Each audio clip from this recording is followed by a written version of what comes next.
Assalamualaikum warahmatullahi wabarakatuh. Assalamualaikum warahmatullahi wabarakatuh. Kita ketemu di podcastnya Unmaha Batu Raja dengan saya Rusidi Mkom, dosen tetap di Unmaha Batu Raja. Kemudian hari ini kita kedatangan tamu, bukan tamu sih sebenarnya, sesama dosen dan memang dosen yang satu ini konsen di dunia mikrokontroler dan robotika. Saya perkenalkan Bapak Depi Pujianto Mkom, S2 juga, komputer juga, sama-sama komputer gitu. Cuman beliau ini konsen di dunia mikrokontroler dan robotika. Sebenarnya konsennya banyak. Ada nanti ke depan kita bedah satu bukunya yang terbaru, digital marketing. Baru nulis buku juga. Tapi yang hari ini kita mau ngobrol-ngobrol tentang mikrokontroler dan robotika. Boleh kita kenalan, Pak Devi? Silahkan Bapak kenalan dulu dengan teman-teman yang lain. Baik, perkenalkan nama saya Depi Pujianto. Jadi saya di Unmaha ini mengajar mata kuliah mikrokontroler dan robotika. Selain itu juga mengajar digital marketing, seperti disampaikan Pak Sidi tadi bahwa saya juga konsen di situ. Nah, kalau perkembangan zaman sekarang memang mengarah pada Internet of the Things. Nah, maka IoT Pak ya? Iya. IoT. Maka IoT. Internet of the Things. Ini adalah dasar-dasarnya. Jadi ketika ingin melangkah ke IoT, maka kita harus tahu dulu dasar awal untuk mempelajari ilmu tersebut.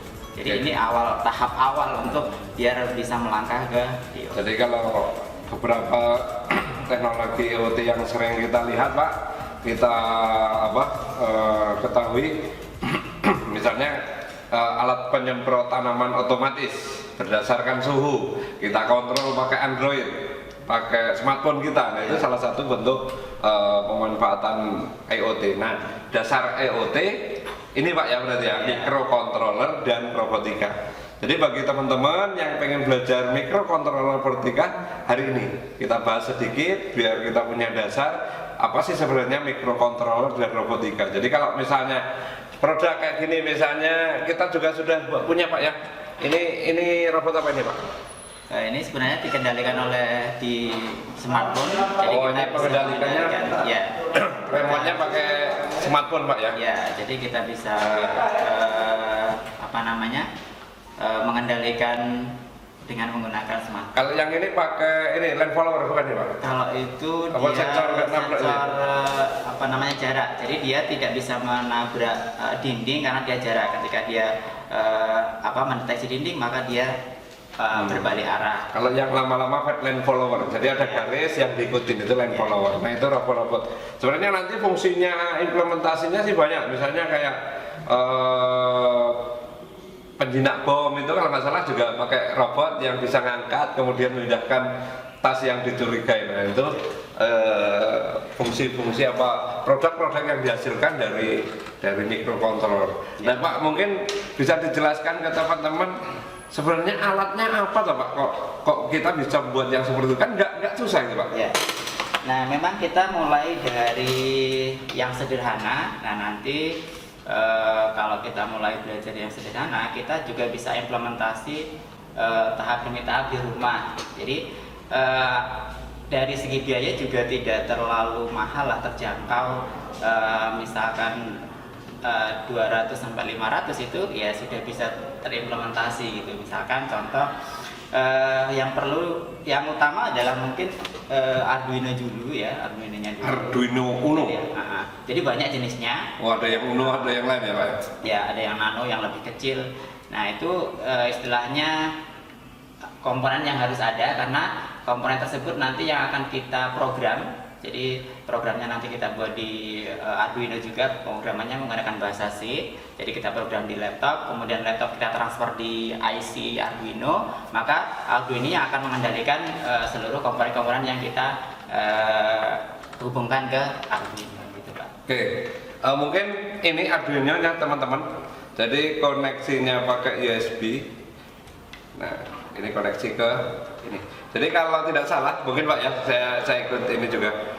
Kita program di komputer bahasa C. Setelah programnya kita selesai, kemudian kita transferkan ke IC ini. Ya.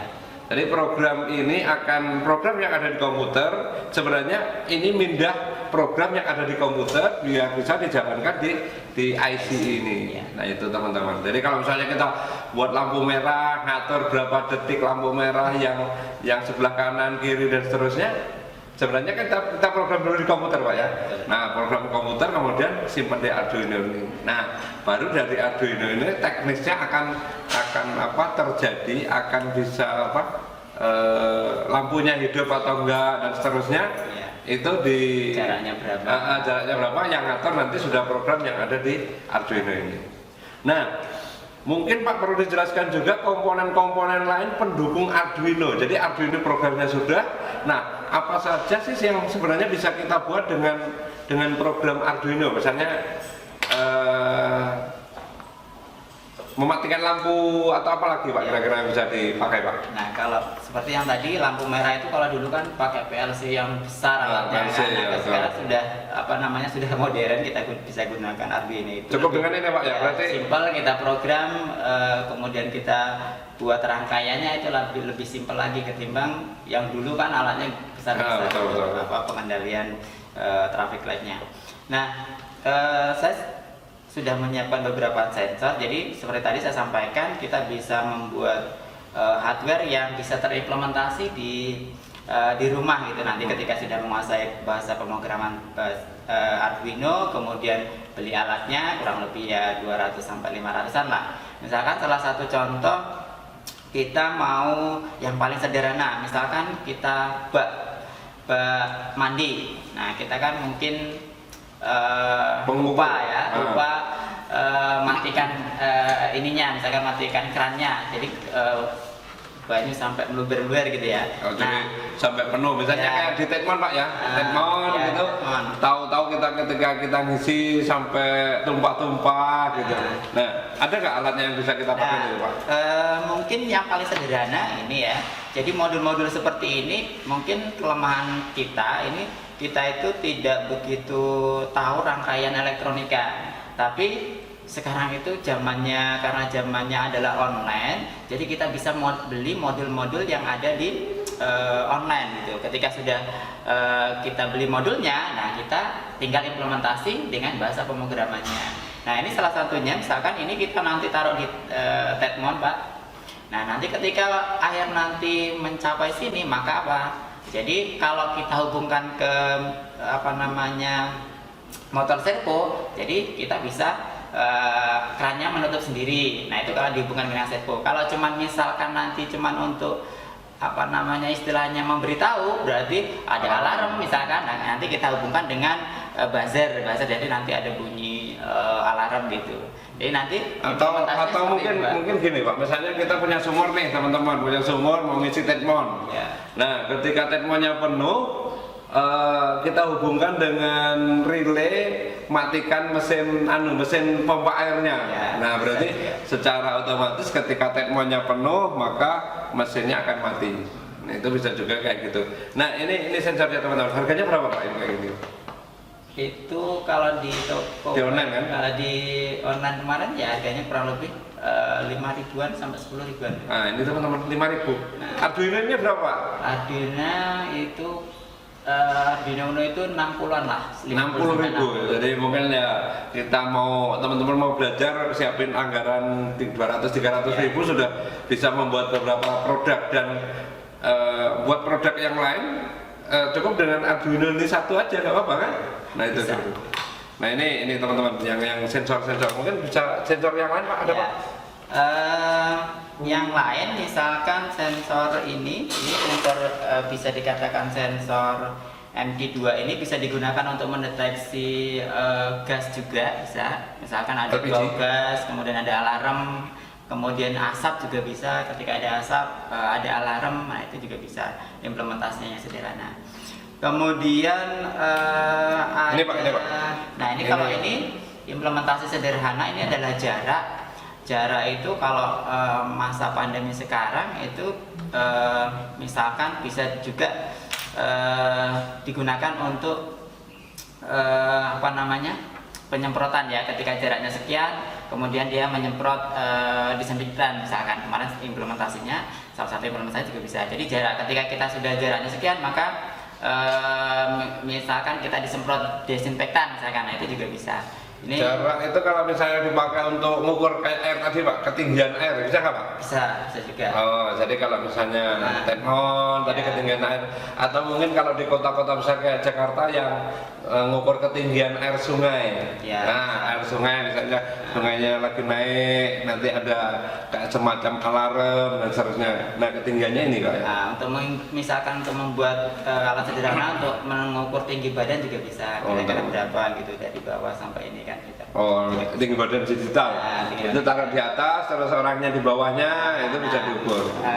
Komponen tambahnya kan ini nantinya, jadi bisa muncul berapa sih ininya gitu, berapa tingginya. Nah, implementasinya ke LCD nantinya, seperti itu Pak. Kemudian ini yang mungkin agak unik, kita misalkan hubungkan dengan lampu. Jadi karena mikrofon memang kalau dari segi stabilitasnya memang belum begitu stabil, tapi kita bisa gunakan, misalkan kita gunakan dengan mematikan dengan petikan Pak, misalkan gini, maka dia ini sensornya Pak, ini ya, sensor bisa dikatakan sensor suara itu Pak. Jadi suara, tapi suara dengan suara tangan gitu ya. Jadi ketika suara maka ini juga bisa. Nah kalau itu kan kita itu masih mahal kan ya Pak? Kurang lebih kemarin berapa ya, 20-an. Teman-teman ini cuma 20.000 yang kayak gini, cuman metik kayak gini aja. Nah ini hidup lampunya. Jadi buat hebat-hebatan di rumah kan lumayan juga. Jadi kalau masuk rumah, tak, oh hidup lampunya. Ini 20.000 teman-teman. Nah itu kemudian ini, nah kalau ini kan sederhana cuman ya, misalkan mau ngidupin pakai jari gitu bisa juga ya. Istilahnya ini adalah modul-modul yang sederhana ya, sederhana, jadi bisa kita implementasikan. Kemudian yang ini termasuk apa namanya, infrared ya, ini digunakan untuk mendeteksi gerakan, implementasi ke misalkan ke rumah-rumah, misalkan untuk deteksi misalkan ada gerakan maling dan seterusnya, kemudian alarm bunyi. Nah itu biasanya menggunakan ini, jadi dia mendeteksi gerakan manusia gitu. Kemudian misalkan ada hujan, nanti ada hujan, kemudian dia hujannya nempel di sini. Jadi kalau ada apa istilahnya ada airnya, nah airnya itu nanti misalkan diimplementasikan di jemuran Pak, jemuran kita pasang pakai motor servo. Jadi kalau di sini ada deteksi hujan, kemudian jemurannya apa namanya muter sendiri untuk ini gitu. Oh ini air berarti Pak ya? Nanti dipasang di luar kan ketika ada air. Mirip kayak gini ya? Ya. Mirip kayak ini berarti. Mirip. Nah jadi kalau yang ini misalnya kita taruh di luar terus tahu-tahu hujan gitu. Kalau implementasinya besar mungkin gini Pak, kita punya jemuran yang atapnya bisa tertutup otomatis. Jadi kalau ini hujan, atapnya langsung tutup. Kalau besarnya. Cuman kalau enggak itu paling ya mungkin kalau mau buat ya jemurannya bisa muter Pak. Jadi ada tempat yang sebelah sini terbuka bisa kena matahari, sebelah sini enggak kan. Jadi kalau kira-kira ada hujan, ada pergerakan motor yang bisa narik jemurannya pindah ke sebelah yang enggak ini. Nah ini sensor air hujan teman-teman. Ya. Ada lagi Pak? Ya. Yang ini Pak, saya tertarik dengan yang ini. Ini sebenarnya sensor Pak ya? Ya, itu sebenarnya bukan keypad Pak. Jadi misalkan untuk masukkan password dan password ini. Oh, jadi kalau misalnya saya tempel di pintu gitu ya, atau teman-teman punya brankas gitu ya, lemari. Nah lemari tempel ini bisa untuk keypadnya. Jadi kalau apa sering jam digital itu kayak gini juga Pak ya? Kalau jam digital itu langsung ke sini Pak, langsung dia implementasinya kemana? Misalkan apakah ke apa namanya, ke LCD atau ke dot matrix bisa, dot matrix bisa Jadi maksudnya gini, jam digital untuk yang masjid-masjid karena waktu sholat kan berubah terus. Iya. Nah mungkin juga perlu penyesuaian, ditambahkan peralatan ini untuk penyesuaian kan? Iya. Kalau itu nggak Pak, cuman dikasih tombol aja Pak, nanti mainnya di program biasanya Pak. Oh, mainnya di program. Oh, jadi ini kayak misalnya password, kode, iya. buka pintu dengan kodenya berapa Iya, gitu. betul. Ini yang dipakai teman-teman ya. Nah, sementara itu Pak. Nah, mungkin yang ini satu lagi ya, sensor cahaya. Jadi implementasinya kan kalau apa namanya? Kalau di lampu-lampu jalan itu biasanya kalau siang mati, nah itu biasanya menggunakan ini ya. Jadi ada sensor cahaya ketika siang dia lampunya mati sendiri, kalau malam dia hidup sendiri. Nah menggunakan sensor cahaya seperti ini. Sensor suhu saya lupa bawanya. Jadi kalau sensor suhu menggunakan LM35 itu juga nanti ada juga sensor kelembaban tanah. Jadi implementasinya nanti kalau suhu tadi pakai untuk zaman sekarang kan pandemi bagus Pak. Misalnya masuk ruangan ukur suhunya itu. Iya, bisa juga. Jadi termogan tapi yang misalnya kita buat yang permanen duduk lah misalnya. Jadi orang ada di depannya bisa langsung diukur suhu. Implementasinya bisa seperti itu. Jadi untuk sensor suhu, kemudian kelembaban tanah. Jadi implementasinya bisa diimplementasikan di rumah. Misalkan di rumah banyak bunga Pak, misalnya. Jadi misalkan dia nanti asam basahnya berapa, kemudian keringnya berapa, kelembabannya kan ada sensor kelembaban. Jadi misalkan nanti tanahnya kering, kita setting nanti keringnya berapa nih, misalkan keringnya misalkan ya 20, misalkan ketika kurang dari 20 maka kita hubungkan ke misalkan penyemprotan air, jadi nanti dia akan menyiram sendiri. Itu implementasinya yang paling sederhana, bisa diimplementasikan sendiri di rumah gitu Pak. Ya, kalau dengar cerita itu tadi ingat tugas-tugas mahasiswa kita ya, yang mahasiswa kita sedang tugas akhir buat karya. Kalau tidak salah kemarin di salah satu PT atau perusahaan dia buat pemberian pakan untuk ikan secara otomatis. Ya. Jadi dia bisa diukur. Jadi misalnya pengen pakan nih, pakannya itu otomatis sudah masukkan tempat, terus tinggal pencet saja, dia akan memberikan pakan otomatis. Jamnya disesuaikan, bisa disesuaikan, dan berapa takarannya pun bisa disesuaikan Pak ya. Iya, itu mahasiswa kita yang kemarin ujian Pak ya kalau saya. Iya. Nah, itu salah satu produk dari mahasiswa. Kemudian kalau tidak salah saya ingat juga yang mahasiswa buat pengukur suhu yang otomatis juga ya. Untuk yang ruangan. Jadi kita tinggal di depannya kayak gitu akan kelihatan suhu, yang itu bisa dimanfaatkan untuk kantor, untuk mungkin masjid yang mau pakai. Nah itu produk dari mahasiswa kita. Pak, terakhir mungkin pertanyaannya, saya pengen nanya, apa sih yang susah nggak belajar kayak gini Pak? Dari segi maksudnya, tolong dijelaskan dari segi programnya, dari segi kan kayak kabel-kabel harus punya kemampuan elektronika kan Pak. Kalau kira-kira kemampuan elektronikanya dasar-dasar kira-kira bisa nggak? Mungkin minta tolong dijelaskan itu. Ya, sebenarnya kalau menggunakan bahasa C kemudian tidak begitu susah sih Pak, karena kalau sederhananya kan seperti ini Pak. Ini kan di IC ini kan ada kaki-kaki gitu intinya. Jadi, nah kita tinggal istilahnya mengoperasikan kaki tersebut. Apakah dia, misalkan contoh nih pergantian lampu, misalkan ini ya pergantian lampu LED dengan lampu warna merah dengan lampu warna hijau. Nah, otomatis nanti tinggal kita berikan di programnya itu mau kita hidupkan atau matikan. Intinya kan sederhana. Jadi nanti seluruh komponen pemrograman itu intinya kan ada 0 dan 1, hidup atau mati. Nah, intinya kan seperti itu Pak. Jadi kita mengoperasikan kaki-kaki yang ada di IC. Oh, jadi kalau programnya misalnya di contoh-contoh programnya kalau mau belajar di internet banyak Pak? Banyak sekali Pak. Oh, bisa berarti belajar di internet, mempelajari programnya, struktur programnya, bahasanya seperti apa, di internet juga banyak. Nah kalau yang kedua tadi pertanyaannya kalau pengetahuan elektronika Pak? Ya, Seperti tadi saya sampaikan, kalau kita memang kelemahan kita memang adalah elektronika. Jadi misalkan membuat seperti ini kan susah. Nah, salah satu cara cepatnya seperti tadi, kita cari aja modulnya Pak. Banyak sekali modul-modul di online. Nah, kita beli kemudian kita buat programnya sendiri. Gitu. Berarti gini, anak-anak orang kalau mau belajar ini cukup tahu kabel warna merah dan hitam Pak ya. Istilahnya itu gampangnya itu. Jadi kalau elektronikanya tahu kabel warna merah dan hitam plus positif dengan negatif, saya pikir cukup itu Pak ya. Nah dari situ saya pikir cukup untuk bisa belajar. Jadi kalau yang teman-teman yang mungkin nggak tahu mana elko, mana dioda dan seterusnya jangan takut. Itu karena kita sudah modul-modulnya ada, tinggal main rakit saja sebenarnya. Untuk nyarinya pun gampang kan Pak? Iya. Online banyak kan?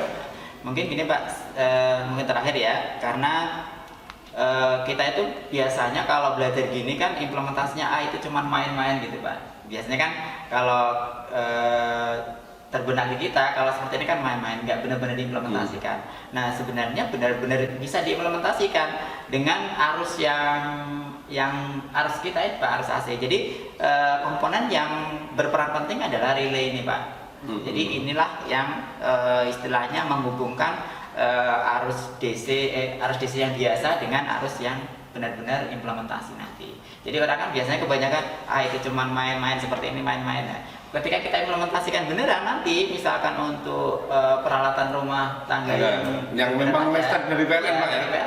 Nah komponennya sederhana, tinggal jadi gini Pak, gitu. Misalnya kayak tadi kita bahas alat yang mengukur teknon misalnya ya, teknonya penuh, berarti kita harus ketika nyenggol ini airnya sampai ke sini, kita kan matikan arus yang ke mesin penyedot air ya, pompa air. Nah itu kan arus listrik PLN berarti Pak ya. Nah cara matikannya lewat ini berarti Pak ya. Kita gunakan relay. Oh jadi teman-teman. Intinya seperti itu, karena kita kebanyakan kita cuman main-main gitu Pak ya, cuman main-main. Jadi nah implementasi yang benar adalah menggunakan relay.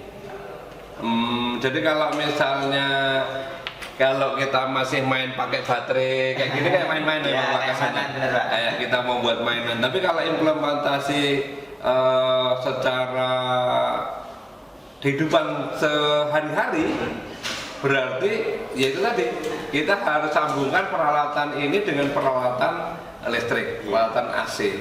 Nah itu teman-teman, dan itu pun nggak susah kan berarti Pak? Iya. Cukup dengan ini. Iya. Tinggal kakinya dihubungkan ke sini. Mana masanya, mana groundnya.